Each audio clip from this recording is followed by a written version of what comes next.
Now, we've got to keep on tabs on the other horrible tragedy unfolding in Europe, of course, and that is the Russian invasion of Ukraine. I mentioned earlier there are grave fears in Kiev that Russian forces might be about to lay siege to that city. Massive convoys of Russian vehicles and armoury have been seen gathering on the approaches to Kiev over the past 24 hours. There are fears that the capital could be surrounded, isolated, and then pressured to surrender in a tactic that could lead to terrible civilian casualties. Ukrainian Australian Peter Shmigel has written in The Spectator that Australia should do more. Now, he's worked at senior levels in politics in Australia. He grew up in the US and he's worked in Ukraine.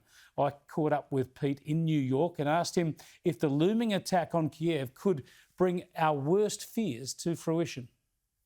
That is their attempt to encircle Kiev and ostensibly to overthrow the current democratically elected government and install some sort of puppet state with pro-Russian leadership.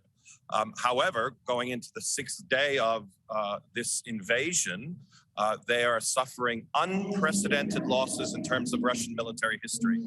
They have had larger single-day losses than they had during World War II. They have lost nearly 5,000 young Russian men, whereas in all of Afghanistan, they only lost 15,000 people. So Mr. Putin's plan is not progressing nearly as arrogantly he thought it might.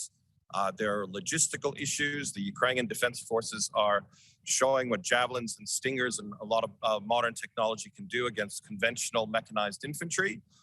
So there's still a long way to go. People from the Ukrainian Defense Force have said to me that they feel quite optimistic about their situation. And if they can hold out for another week or so, they believe they can turn this tide and actually win this war.